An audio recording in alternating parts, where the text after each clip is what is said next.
Et salut à tous et toutes et bienvenue aujourd'hui pour une toute nouvelle vidéo. Je suis très heureux de vous retrouver aujourd'hui accompagné de Falk. Salut Falk. Salut. Aujourd'hui, on va continuer à présenter deux starter decks avec Bravos, excusez-moi, et Axiom. La première vidéo vous avez extrêmement plu, vous étiez très nombreux à nous avoir fait des retours. Vous avez pu voir déjà, les caméras ont déjà changé de sens parce que par rapport à la partie BGA, je sais qu'il y a beaucoup qui est un peu perturbé par rapport à ça. Donc voilà, on essaie de corriger au fur et à mesure de vos retours, donc merci vraiment de prendre le temps de lâcher un petit commentaire. Et puis surtout, si vous aimez notre contenu, notre vidéo et nous soutenir, n'hésitez surtout pas à vous abonner et à liker, parce qu'on se retrouve bientôt, là on approche bientôt des 10 000 abonnés, donc je vois dans les stats qu'il y en a beaucoup parmi vous qui regardent le contenu mais qui ne s'abonnent pas, donc si vous voulez nous soutenir et nous donner de la force, n'hésitez pas à le faire. Et on va commencer tout de suite avec le deck Bravos qui est Kobo et Bouddha. Alors c'est Kojo et Bouddha. Kojo et Bouddha. Très exactement. Et ouais, ce deck-là, qui est très cool pour démarrer, pour le coup. Déjà, on voit l'effet de Kojo et Bouddha à midi, donc à chaque début de tour. Quand vous êtes le premier joueur, vous créez un jeton compagnon 2/2 Bouddha dans l'expédition compagnon. Donc c'est un tour sur deux, étant donné qu'on est une fois sur deux premiers joueurs. Donc à chaque fois qu'on sera premier joueur, on sait qu'on a déjà un token, en gros 2/2 dans l'expédition compagnon. Ça met de la présence tout de suite, c'est plutôt fort. On avait Sigismar chez Ordis qui mettait un token 1/1 chaque tour. Là, c'est une fois tous les deux tours, donc c'est plutôt pas mal. Après, c'est une 2/2, donc... Ouais, voilà, c'est ça. Après, ça va être un deck, justement, qui va être axé très aggro. En regardant la decklist, là, j'ai pris des notes un petit peu parce que je fais mes devoirs, attention. Par rapport à moi. En fait, dans le deck, on a 32 persos, on a 6 sorts, et on a un seul permanent. Alors, je peux peut-être commencer par aller checker le permanent. Et bah, tout de suite. Le permanent donc, qui est en rare, qui est le Fuseau Bastion Muna, qui permet en fait ça donne Corias 2 à tous les persos que tu contrôles. Donc Corias 2, ça veut dire qu'un effet qui doit être utilisé sur ce perso-là va coûter 2 de plus. Par exemple, si tu veux faire, je sais pas moi, une décharge de Kélon qui coûte 3 sur un perso, sur un de tes persos, tant que le Fuseau est là, en fait la décharge de Kélon coûtera 5 à ton adversaire pour pouvoir être utilisé sur ton personnage. Ok. Donc c'est là pour protéger un peu les persos. Je t'avoue que, vu la philosophie du deck... pas convaincu. Je suis pas convaincu de ce permanent-là dans ce deck. Enfin, je pense que ça peut être modifié pour ajouter autre chose. Parce que après, je te coupe pour le préciser, mais ce deck-là est vraiment, comme tu l'as dit tout à l'heure, très agressif. C'est un magro qui veut dire que c'est un deck qui va être très vite. L'objectif, ça va être de mettre beaucoup de personnages sur le terrain pour pouvoir avancer des deux côtés de la rivière. Et surtout des personnages qui ont de la value, en fait. Des personnages qui apportent beaucoup plus de force que ce qu'ils ne coûtent. Exactement. Et surtout, ça va être un deck qui va être plus facile pour les nouveaux joueurs. Va être plus facile à prendre en main et qui va être plus facile. Donc c'est un deck qu'on va plutôt conseiller pour ceux qui découvrent les TCG. Peut-être parmi vous, ça qui regarde la vidéo là. C'est plutôt vers ces decks là qu'on va plutôt vous orienter en premier lieu. Si vous êtes nouveau joueur en tout cas, c'est ceux qui sont le plus facile. C'est ça, c'est le plus facile parce que c'est vraiment les mécaniques de base, on va dire, entre guillemets, d'Alterd. Il n'y a pas trop de choses compliquées, de combos compliqués. On peut commencer sur les personnages, à la limite. C'est ça, on a complètement. Vu le seul permanent. Je sais pas si tu veux enchaîner ou... non, mais vas-y, je te laisse là. Là, on a vraiment un perso de base, Ratatosk, donc c'est un tour 1 qui est une 1/1. Jouer de la main, par contre, on voit que jouer de la réserve, il coûte 3, mais que quand on joue de la réserve, il gagne 2 boosts. Donc en fait, de la main, c'est une 1/1 pour 1, de la réserve, c'est une 3/3 pour 3. Donc vraiment, voilà le perso. On l'a vu dans la précédente vidéo que les tours 1, c'était très fort pour redonner la main à l'adversaire. Donc là, ça permet de redonner la main à l'adversaire dans un premier temps, puis ensuite d'avoir quand même une 3/3 en body, ce qui est plutôt pas dégueu. Et on a sa version rare, qui est cool.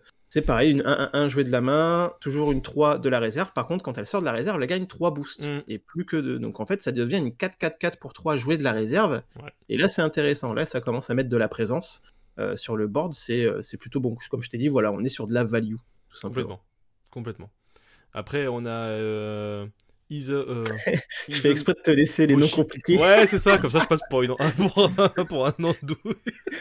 Je vais te laisser Sun Wukong et Shenlong après, tu vas voir, on va se marrer. Bon, en tout cas, là, alors, voilà, donc Bushi, on va l'appeler Bushi. Isun Boshi. C'est une 1/1 pour 2, mais juste au niveau de l'eau.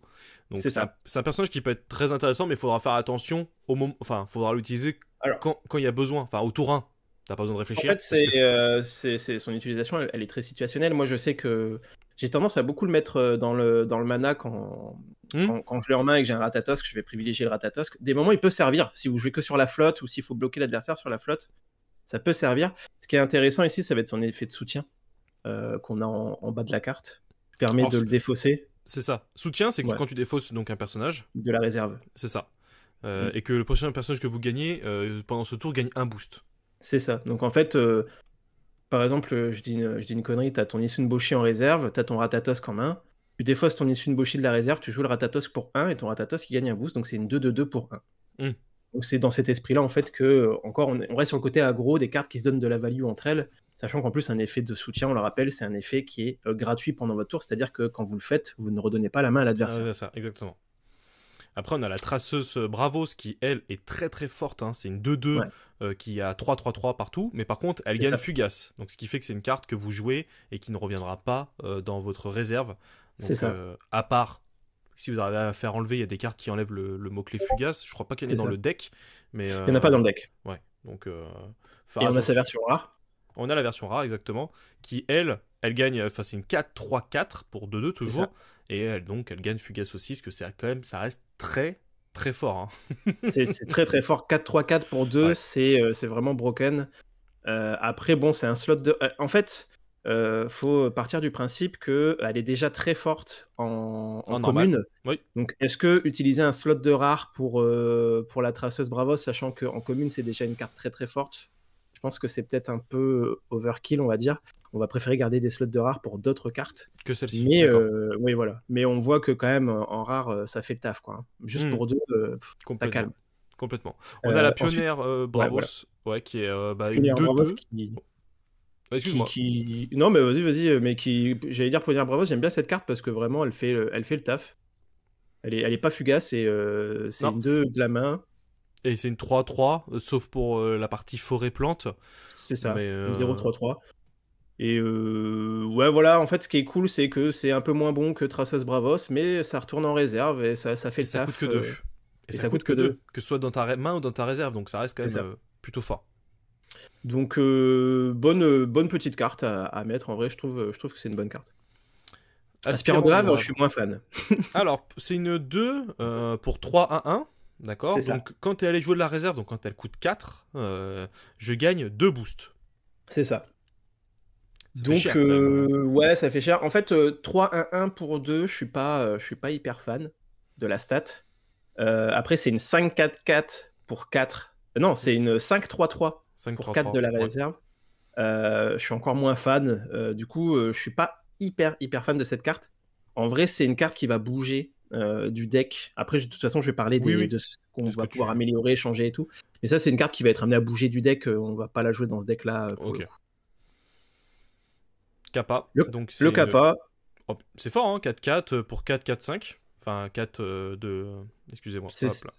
c'est ça. En fait, c'est de la value toujours. C'est une carte qui coûte 4 à jouer de la main, 4 à jouer de la réserve. C'est une 4-4-5. Ça fait le taf. Ça a plus. Enfin, c'est.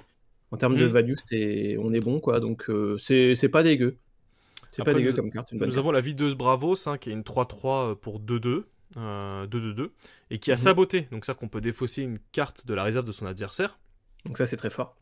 Et quand tu la joues de ta réserve, tu gagnes un boost. Donc, Donc, ce qui fait que ça devient une 3-3-3 pour 3, quoi. c'est ça, en fait, c'est une bonne carte parce que jouer de la main, elle nous permet de saboter. Jouer de la réserve, elle gagne un boost, ça devient une 3-3-3 pour 3. Quoi qu'il se passe, Ouais. elle a de la value, donc vraiment très bonne carte. Dans beaucoup de decks Bravos, elle est jouée, hein, pour le coup. Ok. Ouais, non, c'est bah, Ce qui est cool, c'est qu'il y a... Excuse-moi. Non, mais ce que je voulais dire, c'est qu'elle est polyvalente. C'est-à-dire que de Ouais, toute c'est ça. façon, ton adversaire aura toujours des cartes. Enfin, au tour 3, enfin, quand tu vas la jouer, même pas au tour 2 au final, parce que à 3 de mana, en fait, c'est limite le tour 1. Bon, le tour 1, tu vas pas la jouer tout de suite parce Le tour 1, que. tu la joues pas avant. Voilà. Mais au tour d'après, très vite, il peut y avoir des cartes assez Ouais. pénibles que tu peux enlever. Donc, elle est polyvalente. Et après, comme tu dis, quand tu la Ouais, joues puis de. même quand tu la top deck, ça fait toujours plaisir de Complètement. pouvoir aller casser le jeu adverse. Et je ne sais plus ce que je voulais Est-ce que dire. c'est la seule carte que tu as sabotée ou pas dans le deck? Oui, je pense que c'est la seule carte Ouais. qui a sabotage dans le deck. Et oui, voilà, j'allais dire, ce qui est cool, c'est que dans ces decks de démarrage, il y a quand même des bonnes cartes qui permettent quand même d'être un peu compétitif. Enfin, il y a des cartes que vous allez retrouver dans d'autres decks qui seront joués compétitivement. Donc vraiment, pour le coup, les decks de démarrage valent le coup chez Altered. Alors la guerrière de Havre, j'adore. Moi, je trouve que c'est une staple chez Bravos. Alors une staple, c'est une carte qui est forte d'elle-même, si tu veux. C'est-à-dire qu'elle a besoin de rien ni de personne pour être forte, elle est juste forte. Et là, c'est une 3 coup de 3 pour jouer de la main, 3 de réserve, et c'est juste une 4 de 4. Ça fait le taf, c'est hyper fort. Vous avez sa version rare qui, pour le même coup, est une 4-4-4 et qui gagne un effet de soutien qui permet de donner un boost au prochain personnage que vous jouez en la défaussant de la réserve. Moi, je préfère la jouer en commune parce qu'elle est déjà très très forte en commune pour le coup.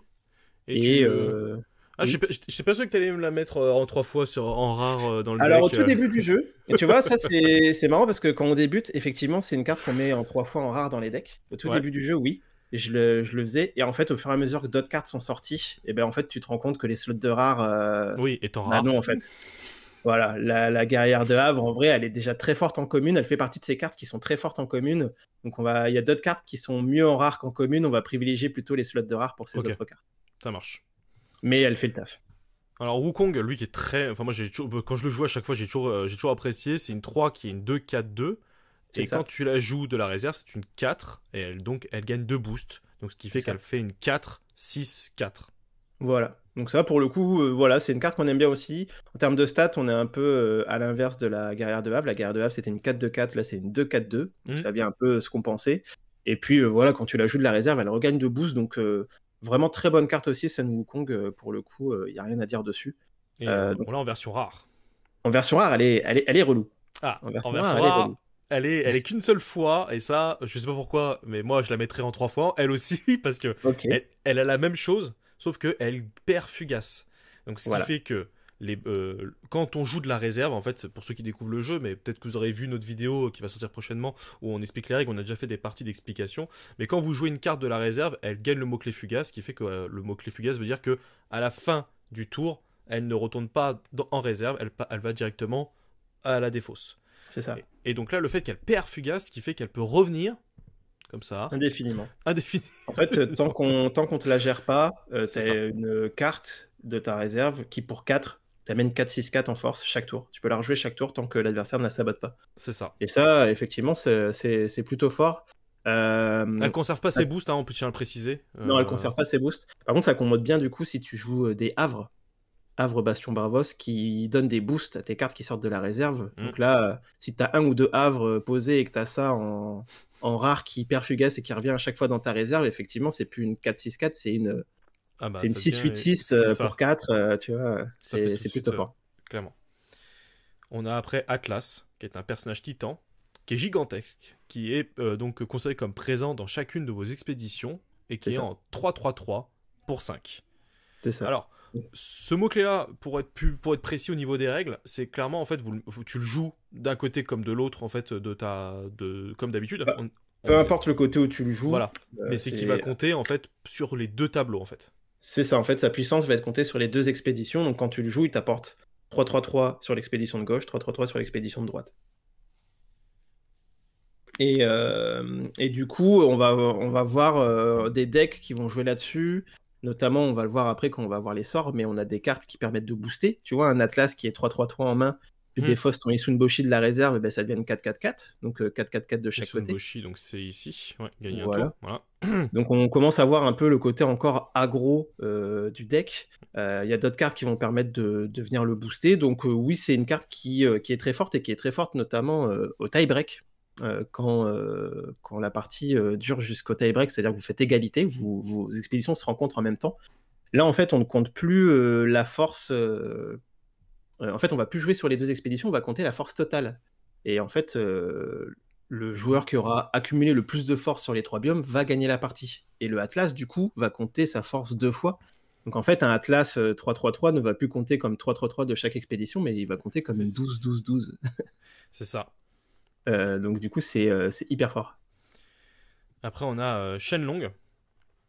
Alors le Shenlong, oui, c'est la carte avec le Atlas, c'est les 2 cartes qui coûtent cher du deck. Ouais, mais par contre, pour 6, t'as une 9-9-9 qui a Corias 1, donc ce qui fait que l'adversaire va devoir payer plus 1 pour pouvoir te la gérer. Donc déjà, elle est pénible, mais en plus de ça, pour ton adversaire, pour la gérer, ça va être encore plus pénible. C'est une très belle carte, en plus c'est un slot rare. Moi j'aime beaucoup, beaucoup cette... Alors, l'ADA est grave cool, pour Ouais. le coup. Elle est vraiment stylée. Voilà, on voit encore, on est sur du Bravos, c'est-à-dire de la value, 9,99 pour 6, c'est fort. Corias 1 qui permet en fait d'éviter de se la faire... Enfin, de se la faire gérer plus difficilement, on va dire, par l'adversaire. Tu vois, là, on est plus dans le côté des grosses cartes. Tu vois, si tu joues que ça de ton tour, Hmm, c'est un peu emmerdant de te la faire gérer par une carte qui coûte 2 chez l'adversaire ou qui coûte 3, tu vois. c'est vrai. Donc le Corias 1, et c'est là où le permanent va servir. Mais tu vois, on n'a qu'un seul Shenlong dans ce deck, donc dans ce deck-là, le permanent, je suis pas sûr qu'il soit bien Ouais, utile. ouais, complètement. Et nous avons le Dorothy Gale, qui est donc une 5 pour 3, 2, 2. Et quand on Mhm, joue la réserve, elle coûtera que 3. Et vous c'est ça. pouvez envoyer un personnage ciblé en réserve. Quand vous la jouez de la main. Quand tu joues de la main, important. Donc ça, c'est hyper fort. C'est vraiment très fort. En fait, surtout chez Bravos, où les gens ne s'attendent pas forcément à ce que vous jouiez Dorothy Gale quand vous jouez Bravos. Donc, malgré que ce soit dans le deck de base, Oui. on va dire d'un point de vue compétitif, il n'y a pas beaucoup de gens qui mettent des Dorothy Gale quand ils jouent Bravos. Et ça a vraiment un réel effet de surprise, on s'y attend pas. Et ça peut vous faire gagner une game. Moi, elle m'a fait gagner des parties Dorothy Gale Ouais, parce qu'en fait, vraiment où. si imaginons en face, t'as quelqu'un qui te met, alors, pas forcément le Shenlong en lui-même, mais une grosse carte, tu Ouais, peux lui renvoyer en réserve. peu Et importe la ouais, carte. c'est ça. Peu importe la carte, tu les renvoies en réserve. Peu Ce qui importe fait la que carte, elle coûte 9, ça tu peut la renvoies ouais, en c'est réserve. ça. Complètement. Et Donc, c'est après, hyper fort. en termes de sort, on a donc l'entraînement physique qu'on avait déjà vu, en fait, qui Mhm, permet donc de booster jusqu'à un personnage jusqu'à 3 boosts, en fait. Enfin, mhm. 3 boosts, tout simplement. En version rare, c'est pareil. Et en plus de ça, on pioche une carte. Alors, en version Donc, rare, jouer de la main, il coûte 1 de plus qu'en oui, exact, version excuse-moi, commune. oui, il passe de 2 à 3, oui. Mais par contre, effectivement, il fait piocher une carte. Et piocher, c'est fort, on le sait. Donc, du coup, oui, bah, tu vois, on voit Hmm, le combo Atlas entraînement physique. ouais. Tu vois, qui est pas dégueu. Et il faut savoir aussi que, vu que tu commences la partie un tour sur deux avec un token Bouddha, et ben en fait, tu peux très bien jouer Le l'entraînement booster. physique directement sur le Bouddha, qui n'est plus une 2-2-2, mais une 5-5-5. Donc oui, l'entraînement physique, c'est une bonne carte, c'est très fort. Pour le coup, ça va permettre de venir encore rajouter de la puissance aux cartes qu'on aura préalablement posées pour pas grand-chose. Complètement. Et après, on a Intimidation qui est donc une 2-2, qui est donc fugace, forcément, c'est un sort, il va directement dans la défausse. Hein. Et renvoyer un personnage ou un permanent ciblé avec un coup de main 4 ou moins dans la main de son propriétaire. Alors, tous les sorts ne sont pas fugaces, pour le coup. Par exemple, l'entraînement physique, quand tu le joues, il retourne en réserve et tu Ah peux oui, le rejouer exact. Oui, immédiatement. pardon, autant pour moi. Donc celui-là, il est fugace. En même temps, vaut Et il est mieux fort. parce que c'est très très fort. Voilà, c'est une carte de gestion. Donc en fait, tu vois, on a quand même deux orientations dans ce deck Bravos. On peut jouer un peu de contrôle, tu vois, avec des intimidations et des Dorothy Gale. Où tu vas... Moi, d'ailleurs, j'ai déjà fait des parties... J'ai fait une partie où j'ai fait un tour full contrôle. C'est-à-dire que j'ai posé une carte. Et après, c'était en late game, j'avais 12 de mana. J'ai joué 3 intimidations, une Dorothy Gale, et en fait, j'ai fait que de renvoyer la carte de mon adversaire dans sa main, qui l'a rejoué, et à la fin, Dorothy Gale, et j'ai gagné grâce à ça. Donc, en fait, on a une composante un peu de contrôle quand même dans le deck qui peut faire gagner la partie. C'est très fort contre Alors, des Munas qui vont ancrer des cartes ou ce genre de choses. comment tu as amélioré ce deck alors? Parce que là, on a Alors, beaucoup parlé pour ce deck Bravos. alors, Et le deck, son point faible, c'est qu'il pioche pas beaucoup. ok, C'est qu'il pioche pas beaucoup. Du coup, moi, pour l'améliorer, je rajouterais. En fait, je mettrais l'entraînement physique en x3 en rare, pour le coup. d'accord. J'enlèverai le permanent. Il y a possiblement une carte qui peut bien rentrer dedans, c'est le puissant Djinn en rare. Le puissant Djinn en rare qui n'est pas obligé d'aller dans le mana une fois qu'il part en réserve, mais si vous le mettez en réserve, il vous permet d'aller piocher une carte. Donc ça, c'est cool, c'est un moteur de pioche en plus, sachant qu'après, si vous le rejouez, il pourra aller dans le mana, donc c'est aussi un moteur de rampe. Mhm. Donc le ramp, c'est Euh, l'accélération, je le le rampe, c'est précise, voilà. l'accélération du mana. Ensuite, ce qu'on peut mettre, c'est du havre aussi en rare, pour le coup. Donc c'est un permanent qui, une fois qu'il est joué, qui coûte 2, une fois qu'il est joué, va vous faire ravitailler. Donc pour le coup, c'est plutôt cool, et ça va permettre à toutes vos cartes qui sortent de la réserve de prendre des boosts. Donc voilà, si vous ravitaillez un Sun Wukong, bah, il va reprendre un boost en sortie de réserve. Si vous ravitaillez un Isunboshi, vous pouvez faire son effet pour le défausser, pour donner des boosts. Si vous ravitaillez un Atlas, vous pouvez le jouer directement, il va prendre un boost gratos. Et moi, je mettrais la Dorothy Gale en x3.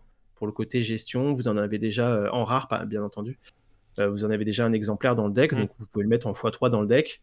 Après, pour le reste des cartes en rare et en commune, c'est pour le coup, c'est en fonction des goûts de chacun. C'est vrai que le Sun Wukong en rare, ça peut se mettre, mais je mettrais peut-être que 2 exemplaires. 3 exemplaires, ça peut se mettre aussi. C'est vrai que si vous mettez de quoi ravitailler, il y a le récupérateur Axiom en rare aussi, qui vous permet d'aller ravitailler et qui combote bien avec les havres. Vous avez en fait, faut faire un deck aggro, donc la guerrière, l'armurier de la fonderie en rare aussi chez Bravos, qui est très fort. Moi, j'imagine que tu mettras de toute façon les oui, cartes. toutes les cartes vont s'afficher au fur et à mesure. En fait, En fait, des là, cartes je vois qui tes paroles. des cartes qui vont avoir de la value, tout simplement, qui vont toujours mettre de la présence sur le board, qui vont être agressifs. L'armurier de la fonderie, quand tu la joues de la réserve, en fait, c'est une 2-2-2 pour 2 jouer de la main. Jouer de la réserve, c'est une 2-2-2 pour 3, mais quand tu la joues, elle met un jeton Scarabot 2-2-2 sur l'expédition que tu choisis. Donc c'est une 4-4-4 en fait pour 3, mais tu peux splitter la force si tu le souhaites. Et si tu as des havres, ça devient une 5-5-5, une 6-6-6. Enfin, vraiment, faut partir sur je pense, cet élan-là de toujours faire un plus de value et surtout mettre des cartes qui piochent. Donc le Djinn en rare, le puissant Djinn en rare, l'entraînement physique en rare. Et si on veut abuser un peu, on peut même mettre la Kitsune en rare, mais ça fait piocher l'adversaire, on est moins fan. Complètement. Ok, ça marche. Bah écoute, merci. Et là, maintenant, on va passer au deck Axiom. Alors, pour la partie Axiom, nous avons Sierra et Oddball.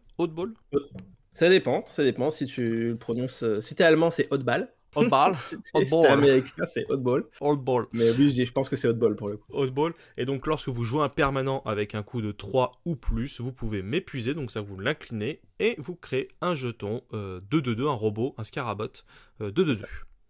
Donc, en fait, c'est de votre choix. Exactement. Et donc, clairement, ça va être un peu la mécanique de Axiom en général. Hein. C'est souvent de booster et de créer des robots. Tu veux qu'on commence par les permanents, peut-être ? Bah ouais, là on va être sur un deck quand même qui est orienté sur les permanents. On a 11 permanents dans le deck qui coûtent tous plus de 3 mana. Donc tu vois, à chaque fois qu'on va jouer un permanent, si on joue un permanent par tour, ça va créer un jeton Scarabot. On a 3 sorts et 25 persos. Donc oui, on peut aller regarder les permanents. Il y en a que je jetterai, il y en a que je garderai, clairement. D'accord. Le up des Scarabot, tu vois, ça se garde. C'est un permanent qui coûte 3, donc quand on le joue, on fait proc un Scarabot grâce à Sierra. Son effet flèche, c'est qu'il gagne 3 compteurs Kelon sur lui. Et l'effet supplémentaire, c'est qu'à midi, on peut payer 1 pour dépenser un des compteurs Kelon. Donc vous payez 1 avant de jouer votre tour. Et vous créez un jeton Scarabot 2-2-2 dans l'expédition que vous voulez. Donc c'est une 2-2-2 pour 1, en gros. Ce qui est pas dégueu.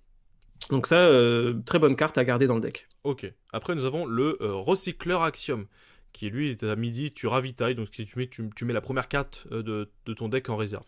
C'est ça. Donc c'est une carte pareil qui va permettre de faire proc un Scarabot grâce à Sierra quand on joue. Ça permet de ravitailler, d'avancer dans le deck. À la limite, vous pouvez tester avec, ça se teste. Moi je trouve que payer 4 juste pour poser ça pendant son tour, c'est un peu cher, surtout pour aller juste ravitailler. Moi je l'enlèverais du deck aussi. Mais vous pouvez tester, c'est pas... Ça s'entend de le laisser. Ouais, moi à chaque fois je l'ai joué, je l'ai pas kiffé et c'était l'une des premiers permanents que j'ai supprimé. Moi je trouve que c'est hyper cher. Ouais. Je trouve que c'est trop cher en fait. Après nous avons un générateur en rare, qui est alors c'est le générateur Kelonic, et donc ce qui fait que pour 1, tu pioches, et en l'inclinant tu pioches une carte. C'est ça, en fait il coûte 4 à jouer, donc pareil ça fait proc un Scarabot. Et pendant ton tour, tu l'inclines, tu payes 1, tu pioches une carte. Je suis pas non plus hyper convaincu, sachant que chez Axiom, on a d'autres moteurs de pioche que ça, qui sont beaucoup plus rapides, qui coûtent beaucoup moins cher. Donc pour moi, c'est un peu trop cher encore. Je suis pas convaincu. Ok. Je trouve ça un peu lent. Alors là, la ruche de Scarabot, le coup, celle-ci, voilà, on le connaît tous. Pour ceux qui ont joué un petit peu, c'est déjà quand tu le joues de ta main. Ou de n'importe où en fait, ou de ta réserve, hein, tu crées un jeton robot 2-2-2. Donc ce qui fait que dans le même tour, si tu joues ça, donc c'est un permanent qui coûte plus 5, donc ce qui fait que Sierra s'active. Donc tu crées un permanent avec Sierra, plus un permanent avec, un robot, un jeton avec le permanent, donc tu as déjà 2 robots qui pop juste avec cette carte-là. Et à midi, et c'est ça qui est fort, c'est qu'à midi, tous les midis, hop, t'as un petit jeton qui pop et tu le poses où tu veux. Et ça, c'est ça, gratuitement. À partir du moment où tu as posé le permanent gratuitement, à chaque début de tour, tu as un jeton qui pop. Ça, c'est fort. Et là, on l'a Ouais. en version classique et en Mhm. version rare, elle coûte 6. Mais par contre, tu gagnes donc un jeton 2-2-2 dans l'expédition ciblée, et à midi, crée un jeton dans une... Et en plus, enfin, excuse-moi, lorsqu'un robot rejoint vos expéditions, il gagne un boost. Donc ce qui fait C'est que ça. là, ton Les boost... scarabots sont des robots. Ah Tous les ouais, scarabots. c'est ça. Tous les scarabots vont passer en 3-3-3, pour peu que tu joues ce permanent là, tu actives Sierra, et donc C'est après, ça. tu commences à avoir En une... fait, quand tu joues ce permanent-là, dans le deck Sierra, il pose du coup une 3-3-3 grâce à Sierra, il pose une 3-3-3 grâce au permanent, et ça y est, c'est déjà... Tous tes scarabots sont des 3-3-3. Ouais, Donc c'est hyper fort, clairement à mettre en 3 fois dans le deck, en rare, pour le coup. Parce que ça va venir booster tous vos scarabots. Moi, j'ai déjà fait des games où j'avais 2 ruches des scarabots en rare de poser. Tous mes scarabots, c'était des 4-4-4. Et on va voir que avec certaines cartes du deck, c'est plutôt cool d'avoir des scarabots 4-4-4. Ouais. Tu vois, notamment avec le hub des scarabots, tu vois, imaginons, tu as une ruche des scarabots en rare, tu as un hub des scarabots. En fait, ton hub des scarabots, tu payes 1 au début de ton tour, tu poses une 3-3-3 pour 1. C'est hyper fort. Complètement. Donc ça, c'est... Alors, on préfère en version normale ou en version rare Je vais faire en version rare. La version normale peut s'entendre. Moi, je suis fan de la version rare, sachant que c'est un peu cher, mais on va trouver des cartes qui vont nous permettre de réduire son coût. Après, vous pouvez jouer la version normale, ça se joue aussi. Ça se joue aussi. Et après, nous avons l'Ouroboros, donc le bastion l'INRA, qui est donc ravitaillé quand tu le joues. Et si vous deviez ravitailler à la passe, révélez les 2 premières cartes de votre deck, mettez-les une en réserve et l'autre dans la défausse. Voilà, c'est un permanent qui permet de proxyra. Je trouve que dans ce deck-là, ça va pas spécialement. Je suis pas fan non plus. L'art est super beau, j'aime beaucoup la carte, mais oui, non, l'art est stylé. En fait, là, j'ai l'impression que dans le deck, ils ont voulu montrer un peu toute l'étendue des permanents, vu que c'est un deck de base qui est possible. Il y a un côté, ravitaillement et côté gestion de création de Scarabot. Là, pour le coup, nous, avec Sierra, on va plus s'orienter sur la création de Scarabot. Donc, pareil, ce permanent-là, je l'enlèverai. En vrai, je garderai juste le hub des scarabots en x3 en commune et la ruche des scarabots en x3, soit en commune, soit en rare. C'est ça. Mais par contre, tu réduis automatiquement, parce que vu que tu enlèves quasi 2, 4, 5 permanents, tu réduis aussi la possibilité de pouvoir activer le pouvoir de ton héros. Automatiquement, vu que tu réduis un peu les nombres de permanents, bien sûr. c'est le risque. Mais on va voir qu'il n'y a pas que Sierra qui va nous amener des scarabots. Alors, on sort, on a 3 décharges de Kélon. On va en parler maintenant, vu que exactement.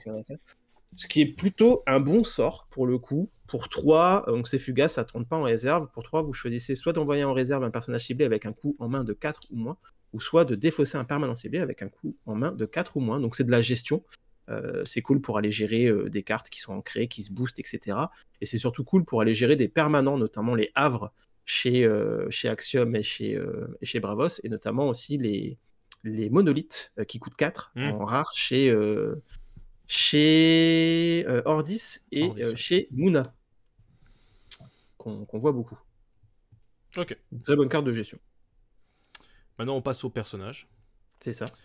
Donc, nous avons l'élémentaire de Kélon, qui est un personnage qui est un 2-2 pour 1-3-3. Et donc, quand tu le joues de ta main, tu peux mettre une carte de votre main en réserve. C'est ça. Donc, qui est plutôt cool. On va comprendre pourquoi par la suite avec les autres cartes. C'est une 1-3-3 pour 2. Là, ok. Là, les stats, j'aime bien. Tu vois, on avait l'aspirant du Havre tout à l'heure chez Bravos qui était 3-1-1 pour 2. Ah, ça te plaisait pas. Fan. Voilà. Ouais, non. Là, 1-3-3 pour 2. Ok, je signe. Donc, c'est une bonne carte. Nous avons la mécanisme de la fonderie qui, elle, donc, est une 1-1 pour 1-1. Mais par contre, elle a l'option, quand tu la jettes de ta réserve, le prochain permanent que vous jouez coûte 1 de moins.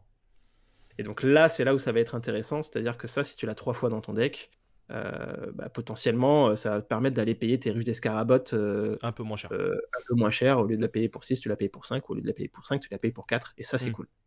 Et nous avons la même en version rare qui est une 1-1 pour 1-2, enfin 1-1-2. Et donc exactement la même chose en fait, mais c'est juste qu'elle est un tout petit peu plus forte que la version Alors classique. Moi, dans ce deck-là, je la préfère en commune pour le coup, parce qu'il y a des sets de rares qui vont être pareils. Complètement. Qui vont être chers. Récupérateur Axiom, c'est un personnage donc 1-1-1-1. Quand on le joue de la réserve, il coûtera 2 et il a ravitaillé. Donc tu mets la première carte de votre deck en réserve. Bon. Voilà, ça permet d'avancer dans le deck. C'est pas le deck dans lequel il est le plus opti, mais pour un deck de démarrage, c'est plutôt cool. C'est un peu comme si c'était de la pioche, quoi. Donc ça se prend. Après, donc on a Gian, Gian, Gian, ouais. superviseur d'assemblage, qui est un 2-2 pour 3-2-0. Alors moi, je trouve cette carte éclatée. Vraiment, je la déteste. Sur Exalted, je la mettais dans Voilà, mes decks parce que j'avais pas le choix. il dit J'avais les pas le choix. choses. J'étais là en mode, les gars, quand vous avez Gian, ça part en mana. Vous cherchez pas, Ouais, il n'y a pas besoin de réfléchir, vous la piochez, ça va dans le mana. ok. Bon. Et en Après, plus, il y a une... il y a la rare. Oui. Il y a la Ouais, rare en voilà. plus. Bon, la version rare est un peu plus intéressante dans le deck en vrai. C'est vrai que c'est une 2-2 pour 3-2-0, mais par contre, Mhm. c'est quand tu la défausses, tu actives les déclencheurs des permanents que vous contrôlez. Du permanent Ouais. ciblé que tu contrôles, donc tu peux le faire Le que sur un déclencheur seul. flèche. Voilà. Ouais, Donc tu vois, le déclencheur flèche de la ruche des Scarabots, c'est de créer un jeton Scarabot. c'est ça. Donc Donc, clairement, si tu as cette carte-là dans ta réserve, que tu as ta ruche, tu la défausses, tu crées un jeton Scarabot gratos, et ton tour n'est pas fini, tu peux reposer une carte derrière. Et ça, c'est un peu plus intéressant pour le coup. ok. Donc là, lui, on le 3 fois en rare, donc. Oui, si vous l'avez, si vous n'avez pas, si vous n'avez pas les autres cartes dont je vais parler et que Après. vous l'avez en rare, oui, allez-y. En vrai, ça se prend. Surtout s'il se fait ravitailler par le récupérateur Axiom tous les jours. Ok, Tous les jours. ça marche. Amelia Earhart, j'aime bien parce que ça combatte avec l'élémentaire de Kélon, Et oui, justement. En fait, parce que, on voit que parce que c'est une, l'élémentaire permettait de mettre une carte en réserve. voilà, Et ce qui fait que là, tu as une carte qui, en main, te coûtera 3, mais en c'est réserve, te ça. coûtera 1. Donc, ce C'est qui ça, fait et c'est une que. 2-2-2. Donc forcément, une 2-2-2 pour un jeu de la réserve, c'est beaucoup plus intéressant. D'ailleurs, il y a un combo à faire avec ce deck, premier tour, tour 1. Si vous avez l'élémentaire de Kélon et Amelia Earhart dans votre main, vous les gardez après le mulligan. Vous jouez l'élémentaire de Kélon, vous mettez Amelia Earhart en réserve, vous jouez Amelia Earhart de la réserve, et là, vous êtes bien. C'est un petit combo connu de chez Axiom. Ouais, de Pour le coup. démarrage qui te permet de Ouais. pouvoir peut-être prendre 2 expéditions d'un coup, d'avancer assez Ouais, rapidement. ou de vraiment bloquer l'adversaire, de l'empêcher d'avancer et tout. Donc c'est plutôt fort. Nous avons les 3 petits cochons. Alors cette carte elle est cool, elle est cool, j'aime bien le fan art, je les trouve marrants ces trois petits cochons. Et puis l'effet qui est cool aussi, si vous contrôlez au moins 2 repères, elle gagne un boost. Donc en fait c'est déjà une 3-3-3 pour 3, donc posée flat, c'est pas dégueu. Mhm. Mais voilà, si on a une ruche d'escarabot ou un hub d'escarabot qui se balade, si on a 2 permanents, et bien tout simplement c'est une 4-4-4 pour 3, et là c'est cool. Et ça on aime bien, Ça, on est bien. c'est de la Et value. on a la version en rare, C'est ça. qui est la La même sur rare chose, qui mais par contre, tu nous... gagnes Ouais. 2 boosts. Voilà, donc c'est une 5-5-5 pour 3. Plutôt bien. Ouais, c'est cool. Après, si effectivement vous avez que ça en rare, vous pouvez le mettre en vrai, parce que ça reste fort. Mais on va préférer, dans la mesure du possible, jouer d'autres cartes en rare dans ce deck-là. Ok. Nous avons le Brouilleur Axiom, qui est une 4 de la main, 3 de la réserve, une 2-4-2. Et quand Mhm. tu la joues de ta main, elle a sa beauté. C'est ça, elle permet de saboter. Voilà, c'est toujours intéressant de saboter. Je la trouve quand même un peu chère pour ses stats. C'est pas ma carte de sabotage préférée, on va dire, mais il faut quand même jouer des cartes avec sabotage. Après, jouer de la réserve, elle est plus intéressante pour ses stats. C'est un peu un Sun Wukong quand tu la joues de la réserve, si tu veux. Donc, pas dégueu, c'est une bonne carte pour saboter. On a sa version rare que clairement on ne jouera pas dans le deck. On privilégiera d'autres rares, qui là Ouais, coûtent moins cher, qui est plus intéressante, mais juste pour saboter, saboter moins cher, je suis pas hyper fan. ok. Je suis pas hyper Après, fan. l'armurière de la fonderie, qui est une Ça, c'est une 3, bonne carte. 2-2-2. Et donc, Mhm. quand tu la joues de la réserve, tu crées un robot 2-2-2, enfin un scarabot en fait, que Mhm. tu mets dans l'expédition que tu veux. C'est ça. Donc cette carte-là, bon, posée flat, elle est pas très forte de la main. C'est une 2-2-2 pour 3. Par contre, justement, avec l'élémentaire de Kélon, on peut la mettre directement en réserve pour pouvoir la jouer de la réserve et faire proc un jeton Scarabot. C'est ça. Si on vient la ravitailler avec le récupérateur Axiom, c'est plutôt cool aussi. Et bah oui, effectivement, si vous avez le recycleur Axiom qui vous la ravitaille, c'est cool aussi si vous jouez avec le recycleur Axiom, pardon. Par contre, cette carte-là, si vous pouvez l'avoir en x3 en rare, prenez-la. Parce que son effet rare, c'est qu'elle génère un jeton Scarabot joué de la main et de la réserve. Donc en fait, Ah ok, elle donc est... c'est le défaut qu'elle a en version classique, disparaît entre guillemets en version rare. Disparaît en version rare, où là, que vous la jouiez de la main ou de la réserve, elle crée son jeton Scarabot. Donc vous la jouez de la main, vous créez un jeton Scarabot, vous la rejouez de la réserve, elle recrée un jeton Scarabot. Si vous avez une ruche des Scarabot, bah, du coup, c'est plus un jeton 2-2-2, c'est un jeton 3-3-3. Si vous en aviez deux, c'est un jeton 4-4-4. Et là c'est fort. Et après, nous avons pour terminer une rare, le Roi Grenouille, qui est une 2-2 pour 3-0-3.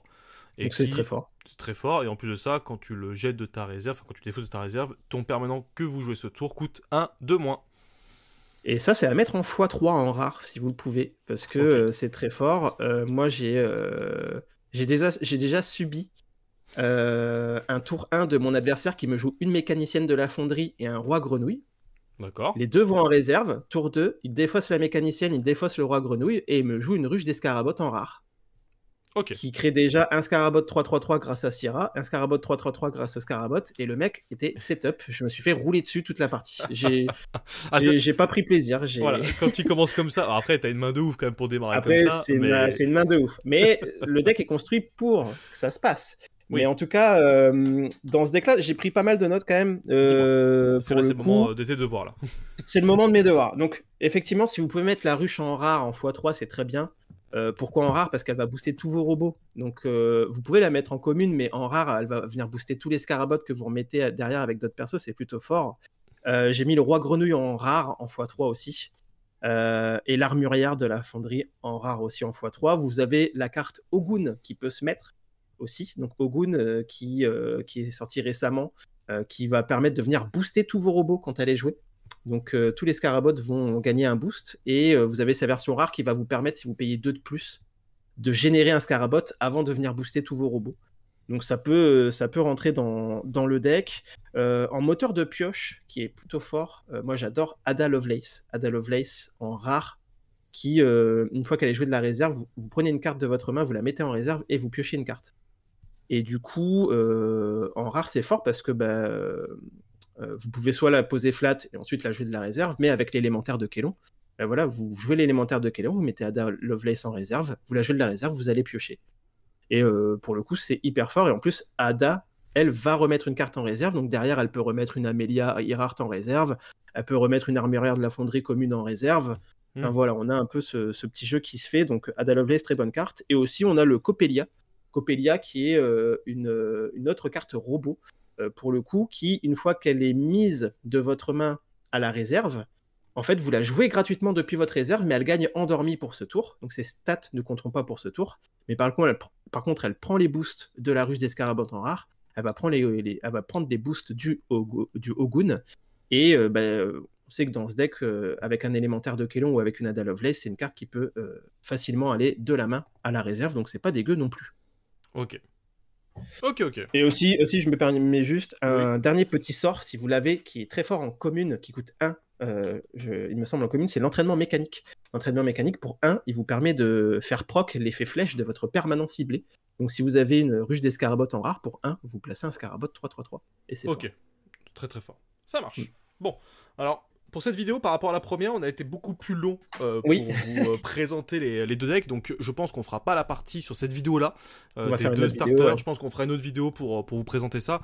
L'objectif aussi, c'est pour les nouveaux joueurs de vous montrer un petit peu toutes ces mécaniques-là. En plus, Falk a vraiment apporté énormément de précision et aussi pas mal d'améliorations, donc je pense que c'est important aussi. Mais il y a déjà une partie, je vous le mettrai dans la description si vous voulez, mais on a déjà fait une partie en physique. On a fait 2 parties en tout, on avait présenté 4 starter deck déjà en physique au mois de janvier lors de la campagne Kickstarter. Donc si vous êtes vraiment impatient au moment où la vidéo sort et vous voulez vraiment voir le deck en action, quasi approximativement le même deck que ce qu'on vient de vous présenter là, parce qu'on n'avait pas les vrais decks, les starter decks, mais ça ressemblait beaucoup à ça, donc vous pouvez aller voir la vidéo. Je remercie Falk pour toutes tes analyses. Et merci à toi. Et n'hésitez pas à lâcher un maximum de pouces et de commentaires. Si vous avez des questions, n'hésitez pas à les mettre, parce que nous, on vous répondra à chacun de vos commentaires. On prendra le temps de vous répondre. Et on se retrouve à très très vite pour de nouvelles aventures. D'ici là, portez-vous bien. Salut tout le monde. Salut.